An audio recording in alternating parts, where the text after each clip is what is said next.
사랑하라 명령하신 주님이라는 제목으로 하나님 말씀 함께 나누겠습니다. 오늘은 우리가 여러분 잘 아시는 것처럼 6.25 민족 화해 주일로 하나님 앞에 예배하고 있습니다. 저는 민족 화해라는 큰 꿈, 그리고 또 평화 통일이라는 이 큰 꿈이 어떻게 이루어질 수 있을까 한번 생각해 보게 됩니다. 기도하면서 한편으로는 우리가 품고 있는 이 통일의 마음이 과연 정상일까라는 생각도 해봐요. 왜냐하면 남한과 북한이 서로 갈라서 서로의 살이 닿지 않는 시간이 자그만치 71년이 되었습니다. 올해 71년 동안 남과 북이 통일을 이루지 못하고 있어요. 같은 형제이고 한 필줄이라고 수도 없이 이야기하고 말했지만 도대체 그 마음이 어떠하기에 우리가 이 통일을 이루지 못하는 것일까? 이제는 비교할 수 없을 만큼 남과 북의 경제 상황은 아주 차이가 많이 납니다. 비교도 안 될 만큼 군사력도 차이가 납니다. 우리가 더 강하고 많아서 이야기하는 것이 아니라 이제는 정말로 남과 북이 하나가 되지 아니하면 안 될 만큼 우리는 너무나도 멀어진 거예요. 거기다가 세계적인 팬데믹 상황, 이 코로나19의 상황은 세 가지로 극복할 수 있대요. 하나는 국가 리더십, 하나는 국가의 재력, 그리고 또 하나는 성숙한 시민의식. 이 세 가지가 있어야만이 코로나19를 빨리 극복할 수 있대요. 그런데 이것이 북한에는 참 부족한 것 같아요. 그래서 더더욱 그 격차가 크게 벌어지고 있어요.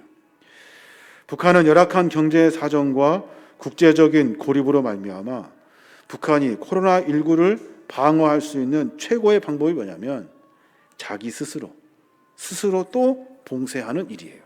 또 묶어내는 거예요. 국경 봉쇄로 감염을 확산을 억제하려고 하고 있어요. 물론 가능한 일입니다. 국경의 봉쇄로 말미암아 감염의 확산을 막을 수는 있어요. 근데 국경을 자꾸 봉쇄하다 보니까 어떻게 됩니까? 소규모로라도 이루어지는 국경 무역이 다 끝났어요. 차단돼 버렸어요. 그래서 또 경제 제재로 어려워진 이 상황에서 북한은 살림살이가 더 어려워졌대요. 팬데믹 종식은 백신 접종을 빨리 모두가 맞아서 집단 면역이 형성될 때 그때 쉽게 극복할 수 있대요. 근데 여러분 아시는 것처럼 북한의 백신 수급은 좋아 보이지가 않아요. 이것이 세계의 모든 나라들이 강력한 강대국들이 마치 무기를 새로 가진 것처럼 그렇게 이야기하고 말하고 있어요. 어떤 통계를 보니까 팬데믹 종식이 남한보다 북한이 3년에서 5년 정도 더 늦어질 거래요. 우리는 이제 백신을 맞아서 집단 면역이 생기고 그리고 여러 가지로 코로나19가 끝나간다고 한다면 북한은 3년에서 한 5년 정도 더 있어야 된대요. 그 기간 동안 더 봉쇄해야 되고 더 막아야 되고 여러 가지로 어려운 상황을 닥치게 되는 거예요. 북한의 정치인들, 위정자들 정신 차려야 되죠. 당연한 일입니다. 또 북한은 우리 형제이고 가족이고 한 풋줄이라는 사실을 깨달아야 돼요. 그리고 또 북한을 원수 대하듯이 대하는 우리의 마음들을 고쳐내야 돼요. 그렇지 않으면 통일을 이룰 수 없습니다. 통일 그냥 막연한 이야기가 아니에요. 원래 자리로 돌아가는 거예요. 내 형제를 만나고 내 이웃을 만나고 우리나라가 함께 서로 소통하고 왕래할 수 있는 원래대로 돌아가는 거예요. 남과 북의 상황에서 저는 오늘 우리 자신의 상황을 과연 우리 마음이 어떠하길래 하나님의 거룩한 말씀 앞에 섰는 우리들이 통일을 이루지 못하는가에 대한 고민을 같이 나누려고 해요. 하나님 우리 말씀하셔요. 내 마음을 다하고 목숨을 다하고 뜻을 다하여 주 너의 하나님을 사랑하라 하셨으니 이것이 크고 첫째 되는 계명이요 둘째도 그와 같으니 내 이웃을 내 자신같이 사랑하라. 이 두 계명이 온 율법과 선지자의 강령이니라 라고 말씀하셔요. 주님은 우리에게 사랑하라고 말씀하고 계신 거예요. 사랑하면 통일을 이룰 수 있대요. 사랑하면 서로 연대할 수 있대요. 여러분 사랑이 뭡니까? 사랑. 저희 아이들이 저에게 물어요. 아빠, 사랑이 뭐야? 처음에는 이 질문에 굉장히 당황했어요. 어떻게 아이들이 이해할 수 있도록 쉽게 설명할까?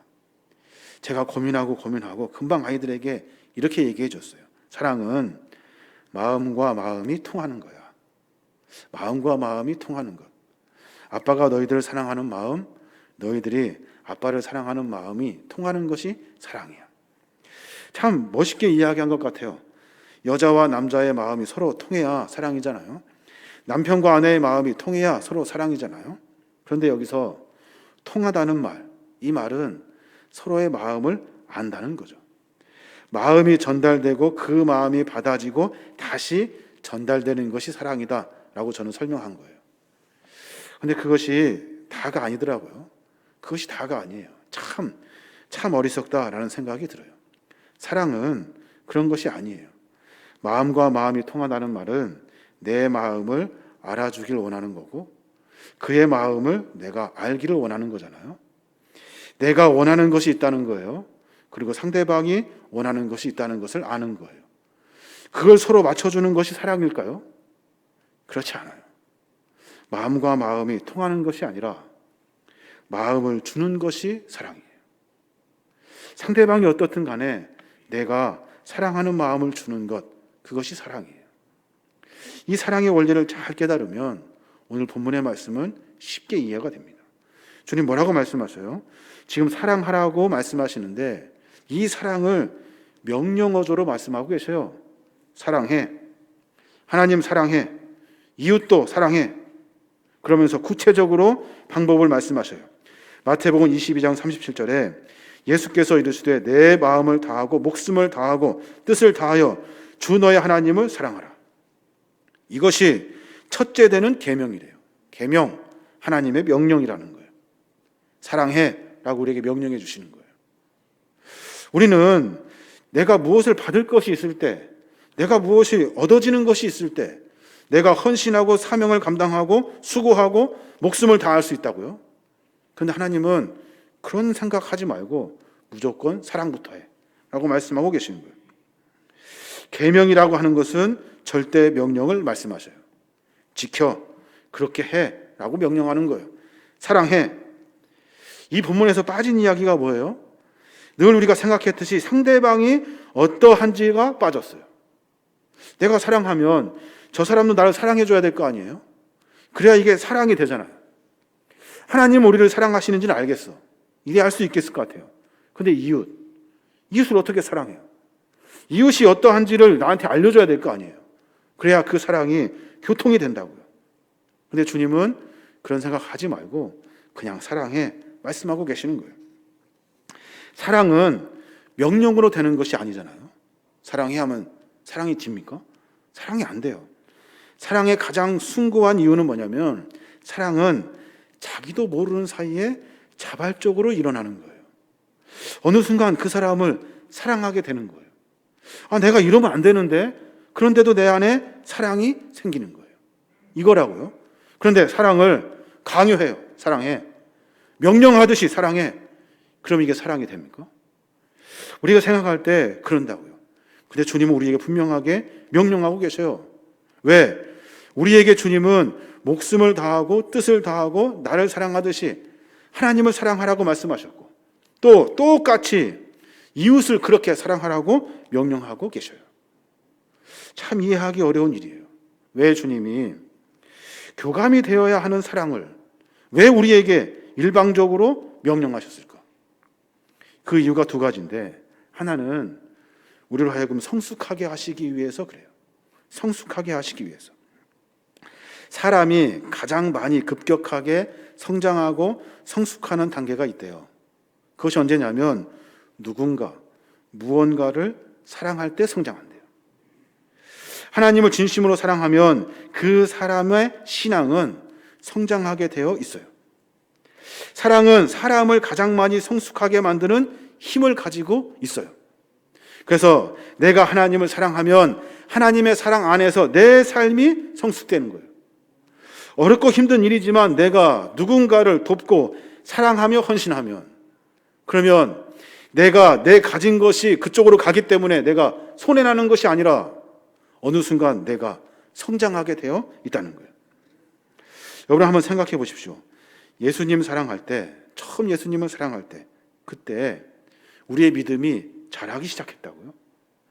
예수님이 나를 사랑하신지를 알고 내가 주님을 사랑합니다 라고 고백할 때 그때 내 믿음이 자랐다고요. 성경을 읽기 시작했어요. 성경을 보지도 않는 사람이 성경을 읽었고, 맨날 유행가를 들었던 내가 찬양을 듣게 됐고, 맨날 나를 위해 살았던 내가 봉사하며 헌신하는 삶을 살았다고요. 내 삶이 성장하고 있었다요. 사랑할 때 그때 성장하더라는 거예요. 예수님을 사랑하게 될 때 무슨 일을 해도 힘들지가 않았다고요. 가장 많은 일을 하게 해도 상관없었다고요. 실력도 늘고 그때 가장 많은 열매를 맺었어요. 예수님을 사랑할 때. 이웃을 사랑할 때는 어떨까요? 이웃을 사랑할 때는 내가 손해보는 것 같아. 내 것이 빠져나가니까, 내 것을 줘야 하니까 내가 더 가난해질 것 같은데. 그런데 주님의 사랑은 거기에 있지 않아요. 돕고 사랑해 줌으로 말미암아 내가 성장하게 되어 있는 거예요. 사랑하면 어떻게 됩니까? 사랑하면 아무리 멀어도, 아무리 귀찮아도, 아무리 어려워도 그를 위해서 내가 성숙한 모습을 보이게 되어 있어요. 자다가 부인이 이렇게 얘기해요. 여보, 부엌에서 물 한 잔만 갖다 줘요. 그랬다는 거예요. 여기에서 사랑하면 방법을 찾는데요. 물을 빨리 갖다 줘야지. 귀찮지만 자리에서 털고 일어나서 내가 물을 갖다 줘야지. 사랑하지 않으면 어떻게 됩니까? 사랑하지 않으면 핑계를 찾는데요. 귀찮아. 네가 더 가깝잖아. 네가 떠먹어. 이런다는 거예요. 사랑하면 부부와의 관계도 더 깊어져요. 사랑하면 내가 손해보는 것 같아요. 물 떠다 줘야 되잖아요. 그런데 사랑하면 더 깊은 사랑을 누릴 수 있다는 거예요. 그래서 성경은 우리에게 온유해라, 절제해라, 질투하지 말아라, 참아라 이렇게 말씀하지 않으셔요. 뭐라고 말씀하셔요? 사랑해라 라고 말해요. 고린도서 13장 4절부터 보면 여러분 잘 아시는 사랑짝이 나와요. 거기에 보면 이렇게 말하잖아요. 사랑은 오래 참고, 사랑은 온유하며, 투기하는 자가 되지 아니하며, 사랑은 자랑하지 아니하며, 교만하지 아니하며, 무례히 행하지 아니하며, 자기의 유익을 구하지 아니하며, 성내지 아니하며, 악한 것을 생각하지 아니하며, 불의를 기뻐하지 아니하며, 진리와 함께 기뻐하고, 모든 것을 참으며, 모든 것을 믿으며, 모든 것을 바라며, 모든 것을 견디느니라. 뭐 하라고 말씀하시는 거예요? 사랑하고 사랑하라고 말씀하고 계신 거예요. 오래 참아 명령하시지 않았어요. 온유해 명령하지 않으셨어요. 투기하는 자가 되지 마 하지 않으셨어요. 무례히 행하지 마 하지 않으셨다고요. 사랑해 라고 말씀하셨다고요. 사랑할 때 이 모든 것들이 다 이루어지게 되는 거예요. 북한을 돕자고 하면 모두가 다 난리가 납니다. 돈을 주면 핵무기 만든다. 식량을 주면 군량미로 쓴다. 백신 주면 쟤네들 살아난다. 그러면서 북한을 돕고자 하지 않아요. 근데 도와줘야 돼요. 왜요? 주님 우리에게 명령하셨어요. 사랑하라고. 어렵고 힘들고 굶주린 이웃을 도우라고 우리에게 명령하셨다고요. 원수라고 말해요. 원수. 저도 전쟁을 겪지 않아서 잘 모르지만 그 원수라고 이야기하는 분들의 그 마음은, 그 심정은 이해할 수 있을 것 같아요. 근데 우리 신앙인들이잖아요. 그리스도인이잖아요. 원수 갚는 방법이 따로 있어요. 원수는 칼로 갚는 게 아니에요. 원수는 총으로 갚는 것이 아니에요. 원수는 이렇게 갚아요. 로마서 12장 20절에 보면 내 원수가 굶주리거든 먹을 것을 주고 목말라 하거든 마실 것을 주라. 그러면 내 원수는 머리에 숯불을 넣은 것 같이 부끄러워 견딜 수 없을 것이다. 원수 갚는 방법이 뭐예요? 딱 보고 있다가 굶주려 하면, 배고파 하면 먹을 거를 주래요. 목말라 하면은 마실 물을 주래요. 그러면 그 원수 어떻게 돼요? 그 원수의 얼굴에 숯불을 이렇게 올려놓는 것 같이 얼굴이 부끄러워서 벌게진대요. 원수는 그렇게 갚으래요. 그들이 아무리 원수라고 해도 굶주리면 먹을 것을 줘야 돼요. 목이 마르면 물을 줘야 되고 마실 수 있도록 해줘야 돼요. 그래서 그들이 얼굴에 숯불을 넣은 것 같이 미안해할 수 있도록, 부끄러워할 수 있도록 원수를 그렇게 갚아야 하는 거예요. 하나님은 우리를 사랑하시는 그 큰 사랑 때문에 이 땅에 오셨어요. 그리고 죄 많은 우리 원수 같은 우리에게 바라시는 것이 아무것도 없어요. 그런데 우리를 사랑해 주셨어요. 사랑하는 여러분, 사랑하는 마음을 우리가 전해 주어야 하는 거예요. 이것은 조건을 따질 일이 아니에요. 이것은 조건 따질 일이 아니라 명령이에요. 사랑하라. 명령하신 명령에 따라야 해요. 근데 우리가 매번 고민하는 것이 있어요. 사랑할 때 비슷한 것이 있어요. 사랑과 비슷한 것. 그것이 뭐냐면 좋아한다는 거예요. 사랑과 비슷한 단어 좋아한다. 성경은 하나님을 사랑하라고 했지 좋아하라고 명령하지 않았어요. 교회를 사랑하라고 했지 좋아하라고 명령하지 않았어요. 예수님을 사랑하라고 했지 좋아하라고 말씀하지 않았어요. 왜 좋아하라고 하지 않았을까요? 왜 주님 우리에게 사랑하라고 하셨을까요? 오늘 그래 보니까 좋아하는 것과 사랑하는 것의 차이를 아주 잘 설명해 놨어요. 잘 한번 들어보십시오. 좋아하는 것은 그 사람으로 인해 내가 행복해졌으면 하는 것이래요. 그게 좋아하는 거래요. 사랑하는 것은 그 사람이 나로 인해 행복해졌으면 하는 것이 사랑이래요. 좋아하면 욕심이 생긴대요. 근데 사랑하면 그 욕심을 포기하게 된대요. 좋아해라는 말을 들으면 가슴이 설렌대요. 근데 사랑해라는 말을 들으면 눈물이 난대요. 눈물이. 꽃을 좋아하는 사람은 그 꽃을 꺾어서 자기 책상에 놔요. 근데 꽃을 사랑하는 사람은 그 꽃에 물을 준대요. 좋아하는 사람은 내 곁에 두고 싶은데 사랑하는 사람은 내가 그의 곁에 있고 싶대요. 좋아하면 내 소유로 만들고 싶어 한대요. 근데 사랑하면 그의 소유가 내가 되어준대요. 그의 소유가 되어준대요. 참 좋은 그림 것 같아요. 북한을 사랑해야 될 이유를 사람들이 말해요.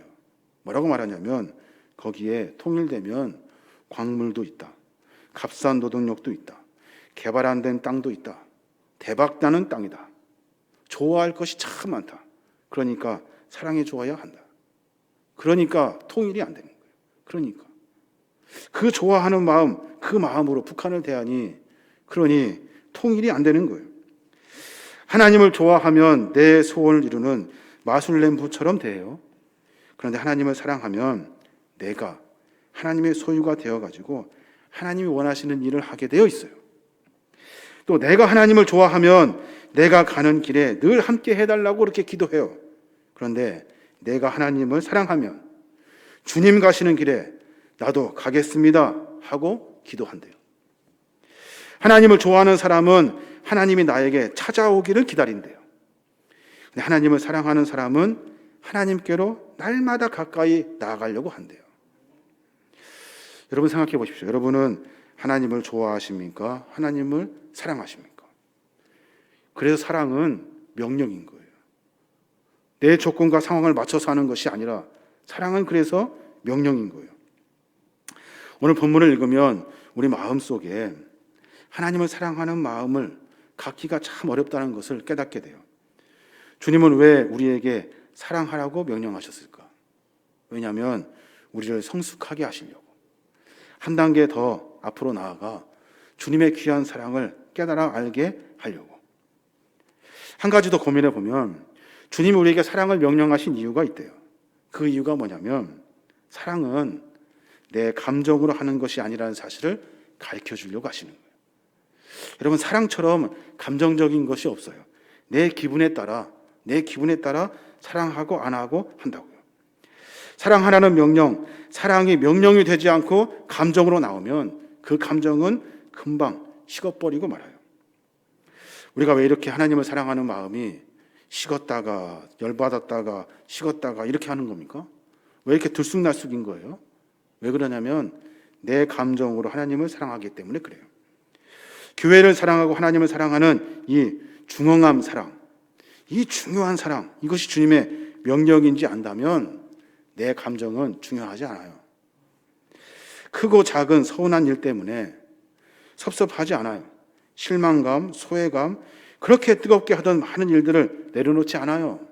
왜요? 내가 주님을 사랑하니까. 내가 주님께 가까이 가는 거예요. 다른 것은 내 마음에 없어요. 하나님만 있어요. 내가 뜻을 다하고 마음을 다하고 목숨을 다하여 사랑하라는 그 명령을 붙들 때 내 감정은 중요하지 않아요. 내 감정이 아니라 하나님이 중요해요. 나 자신을 사랑하기에 익숙한 우리들이 주님을 사랑할 수 없는 이유가 거기에 있어요. 내 감정과 마음이 흔들리는 이유도 거기에 있어요.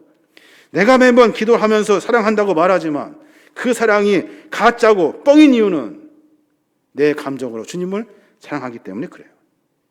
사랑은 그런 것이 아니에요. 원수를 사랑하는 것도 마찬가지예요. 그래서 주님이 명령하시는 거예요. 원수가 너에게 어떻게 하는지, 어떤 표정을 짓는지 잘 봐서 사랑해라 말씀하시지 않았어요. 네가 속에서 불이 날 만큼 미워하는 사람이 있으면, 그 원수가 있으면 사랑해. 사랑해. 어떻게 사랑합니까? 사랑해. 명령하고 계시는 거예요. 사랑을 마음과 마음이 통하는 것이라 설명해 준 내 자신이 너무 부끄럽더라고요. 사랑은 마음을 주는 거야. 상대방의 마음이 중요하지 않아. 사랑은 내가 내 마음을 주는 거야.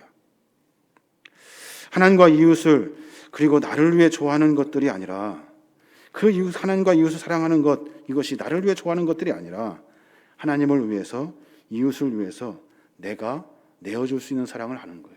이게 사랑인 거예요. 우리에게 하나님은 사랑을 요구하십니다. 하나님은 우리에게 사랑하라고 명령해요. 하나님을 사랑해야 되죠. 조건을 따지는 것이 아니에요. 내 감정에 따라 되고 안 되고가 아니에요. 내 기분에 따라 하고 안 하고가 아니에요. 이건 명령이에요. 명령. 북한을 사랑하라고 주님 말씀하셔요. 이웃을 사랑하라고 말씀하셔요. 앞뒤 따지지 말고 사랑해야 돼요. 이것이 주님의 명령인 거예요. 어거스틴의 그 고백록에 보면 이런 말씀이 있어요. 참 중요한 말인 것 같아요. 기본적으로 사랑은 두 가지밖에 없대요. 두 가지밖에 없대요. 자기를 잊을 정도로 하나님을 사랑하는 사랑과 하나님을 잊고 부인할 정도로 자기를 사랑하는 사랑이래요. 적당히 하는 것은 없어요. 자기를 잊을 정도로 하나님을 사랑하는 사랑. 여러분 그렇습니까? 나는 중요하지 않아. 내 기분, 내 상황은 중요하지 않아. 나는 하나님을 끝까지 사랑할 거야. 여러분 그러십니까? 아니면 하나님을 잊어버리고 부인할 정도로 철저히 자기를 사랑하는 사랑을 하고 계십니까? 저는 후자더라고요. 하나님 사랑합니다 라고 말하지만 사실은 내 기분에 따라 내가 얻을 것이 있는지, 내가 무언가 주워 먹을 것이 있는지를 생각하며 하나님을 사랑했다고요. 그건 사랑이 아니에요. 하나님을 사랑하는 것이 아니라 자기를 사랑하는 거예요. 자기를. 그러니까 하나님의 명령을 들어야 돼요. 사랑해라. 조건에 맞춰서 사랑해라. 어떤 형편이 되면 사랑해라 하시는 것이 아니에요. 명령이라고요. 사랑 여러분, 하나님의 사랑을 멈추는 순간, 그 순간 우리는 자기를 사랑하는 사람이 되는 거예요. 하나님을 사랑하는 순간을 멈추는 순간 자기를 위해서 먹고 입고 그리고 마시고 챙겨주고 이런 자기를 위한 삶을 사는 거예요. 그러면 우리는 아무것도 이룰 수 없어요. 남과 북의 문제를 놓고 우리의 마음을 생각해 봤어요. 우리는 조건이 되고 형편이 되고 이득이 있어야만이 사랑할 수 있는 것처럼 설명한다고요. 주면 안 된다. 얻을 것이 있어야 줘야 된다. 이런 것 가지고는 형제끼리 그러면 안 돼요. 그렇게 했기 때문에 71년 동안 통일을 이루지 못한 거예요. 그 긴 세월 동안. 마음을 고쳐먹어야 돼요. 마음을. 하나님을 사랑하는 우리는 하나님을 사랑하면 돼요. 교회를 사랑하라 명령하신 주님의 명령에 따라 우리는 교회를 사랑하면 돼요. 열심히 교회를 섬기면서 충성하며 사는 거예요. 이게 믿음 있는 사람이에요. 이게 신앙인들이라고. 누가 나한테 뭐라고 하는 것은 중요하지 않아요. 뭐라고 하든 말든 내가 주님을 사랑하는지가 중요해요. 그러니까 내가 주님을 사랑하는 것이 이거 중요한 거예요. 어떤 수준의 조건에 맞춰서 하는 것은 그건 맞지 않아요. 내가 주님을 사랑하는 그 마음이 중요한 거예요. 내 감정에 따라 움직이는 것이 아니라고요. 사랑하는 여러분, 주님은 우리에게 사랑하라라고 명령하셔요. 하나님을 사랑하십시오. 교회를 사랑하십시오. 그리고 이웃을 사랑하십시오. 어려운 일이지만 해야 돼요. 이건 명령이에요. 명령을 지키지 않으면 하나님께 불순종하는 거고, 하나님의 불순종한 사람은 하나님의 사람이 아니에요. 저와 여러분이 하나님의 명령에 따라서 사랑할 수 있는 믿음의 종들이 되시길 주님의 이름으로 축원합니다.